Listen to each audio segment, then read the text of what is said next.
The Long Dark has a colorful cast of characters, including some dangerous ones. While she is not pure evil, Molly, a resident of Pleasant Valley, found herself on a new life path following the quiet apocalypse. She wanted to be something, but there was something out of her control that made it impossible. This housewife turned femme fatale would embark on a mission of vengeance against all men. Though they were from completely different worlds and followed different life paths, Astrid and Molly would find that they are not so different after all. Who is Molly? This video aims to tell her story and look at how she affected Astrid and vice versa. Before I continue, please make sure to comment, like, share, subscribe, and hit the notification bell so I can keep making these videos. Let's start from the beginning, although this is where I have to do a fair amount of speculating. Molly's story, at least the part that is relevant to the story of the Long Dark, starts with her marriage. Many years prior, she married the man that you can see in this photo and in her basement as a corpse. This marriage, from the details she gave us in Wintermute, was a traditional one where the man worked and provided, and the woman stayed at home and tended to the family. It doesn't seem like they had kids though. Considering there is a room in their home with an extra bed, it is possible that they had a child that grew up and moved out, but it is never mentioned if they did. It is equally possible that this was a guest room. The couple would live in the Pleasant Valley farmstead west of Signal Hill. Over time, Molly's love for her husband would fade away. This would be caused by his own actions, which degraded her individuality as a person. He made her feel small so that he could feel bigger. She desired to be something, but her choice to marry him and his actions ruined that.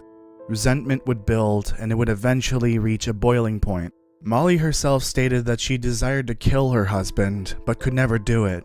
She didn't have the courage and was afraid of the loneliness afterwards. One day, the two would face a pack of wolves that would change Molly's life forever. It isn't clear if this was before or after the first flare, but the wolves attacking the couple may indicate it was after. Although the timing would mean it took place the night of the first flare, considering Molly found Astrid the morning after. Either way, it is hard to tell when this event happened. The wolves surrounded her husband. He was begging her to help. She had a rifle in her hand, but froze up. This is how her husband would die, as the wolves would go in for the kill. The morning after the first flare, Molly would go on a hunt. This would take her to Keeper's Pass. Something I do want to note here is that I noticed something peculiar about this cutscene at the start of Wintermute episode 3. The tunnel that Molly supposedly found Astrid at looks completely different from the Keeper's Pass South tunnel in survival mode. A possible explanation for this is that the area used in the cutscene was only used once and was not reused for the actual release of this transition region several years later. That means that Hinterland rebuilt this area from scratch, which unfortunately adds another inconsistency between the Wintermute and survival versions of Great Bear Island. The reason this has to be the same tunnel is because Astrid was coming from Milton, and this tunnel in Keeper's Pass South would actually lead to Milton if it wasn't blocked. After rescuing her and several days of rest, Astrid would awaken and converse with Molly about her arrival on Great Bear Island, the electricity, and the wolves. Later, they would speak a second time. This conversation would take a turn when Astrid asked about a husband. She was assuming it was the case because of the large house. This triggered Molly, causing her to leave. After going out to think, Molly would find herself in trouble with a pack of wolves. Inside the barn on the other side of the property, she uses the rotary phone in the hopes that Astrid would pick up. After telling her about the weapon in the basement, she would find her old bow. A large timber wolf would break through the barn door, and Molly would have to fight back. Following this, Molly would actually escape before Astrid showed up. They would talk again over the phone, which gave Astrid a chance to ask about the body in the basement. She asked Molly who it was, but she freaked out and told her to stay out of her business. From here, Molly and Astrid's story would diverge, but momentarily converge for more conversations over the rotary phone. After escaping the wolves and talking to Astrid, Molly found herself in a strange new position. She had a desire for revenge against men for what her husband did to her. She finally found the courage by watching her husband getting killed by the wolves. She also had a bow in her hand. While playing through Wintermute episode 3, Astrid would find the bodies of the prisoners that made it through the bus crash in Milton and the supply caches they left behind. Each body would be dead from arrow-related injuries, and there would be arrows and notes from the prisoners at each location. I'm soaking right through this paper. All that's left of me, those cowards. like something jumped up and bit me. Was wrong to follow Mathis. No leader. Don't trust him.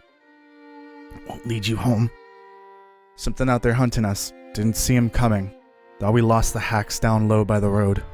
Eyes open, fellas. We'll never get out of here. Use this stuff to push on up and out of this place. No end to these hills, but we got no other way. That thing is still out there. Something was hunting these prisoners, and that something was Molly. Later on, when Astrid was at Signal Hill, Molly would confirm that the dead prisoner with the arrows in his back just outside the radio hut was her handiwork.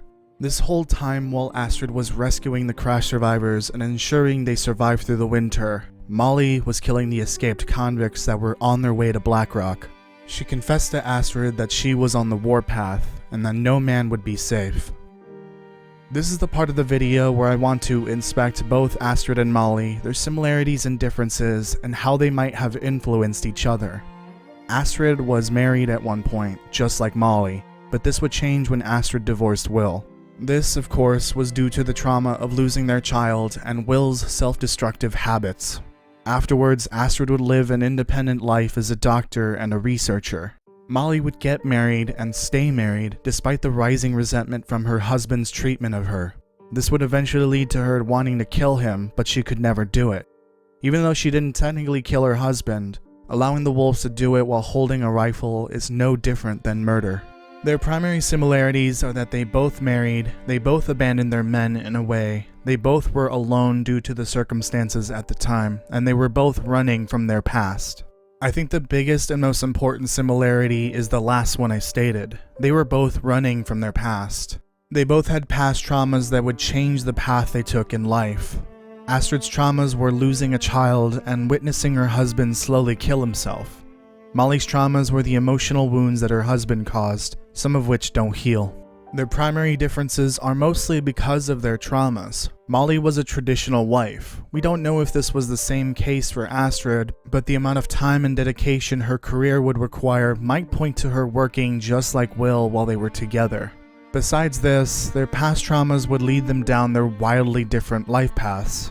Astrid would gain independence and focus on her career, and Molly would end up indirectly killing her husband and turning to murder to appease her hatred for men. So how did Molly influence Astrid? I think the most important lesson that Molly taught Astrid is loyalty. Molly's life was one-sided, causing her to feel like her life meant nothing. Astrid's life, at one point, was two-sided. By this, I mean their love for their partners. If the work towards their relationships is skewed to one side, then they are doomed to fail. Molly's husband destroyed their relationship, and she betrayed him for it. Even after their divorce, Will and Astrid still show their loyalty to each other. Astrid tried to find help to rescue Will, but sadly failed due to the prisoners in Milton. Will guarded the hard case with his life, even after getting kidnapped by the Black Rock prisoners. He also followed in her footsteps after seeing her message. Now, they are converging on Perseverance Mills, the place where they will meet again. Whether it's loyalty towards a loved one or if it's loyalty towards her oath as a doctor when the crash survivors needed her, it is an important aspect of human relationships. Molly's loyalty to her husband died with him, and Astrid discovered her loyalty to Will never died. So how did Astrid influence Molly? Sadly, I don't think Molly is going to be volunteering to help Father Thomas or the crash survivors. I don't think any of Astrid's work in the valley influenced her at all. The one major thing that might have changed about Molly is how she communicates. I get the feeling that communication was something that Molly lacked with her husband. She should have communicated with her husband about how she felt. It's possible that she did, but it only made things worse. Whether she did or didn't at least talk to him, it's hard to blame her. She is the victim of his abuse as much as he was the victim of a deadly wolf attack. Through their conversations, Molly grew more and more honest about herself and her actions. She also became more trustworthy as she assisted Astrid where she could, despite what she was capable of doing. You could say that honesty and trust were other things she learned through Astrid, but it's hard to tell if she will actually use them in the future. She wasn't very honest or trustworthy with her husband, at least when he needed it the most. Through her confessions, we do learn that she didn't regret her decisions. No matter how you view Molly, her actions, and her place in the story of the Long Dark, It is important to remember that she was a victim of emotional and possibly physical abuse. We cannot knock her down and label her as pure evil just because she is targeting and killing men. She is a broken person that desperately needs and deserves help. I am by no means justifying her actions though.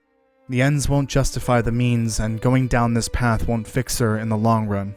So far, we have only seen her take out her anger towards men that, at least according to Warden Franklin over at Blackrock, probably deserved worse.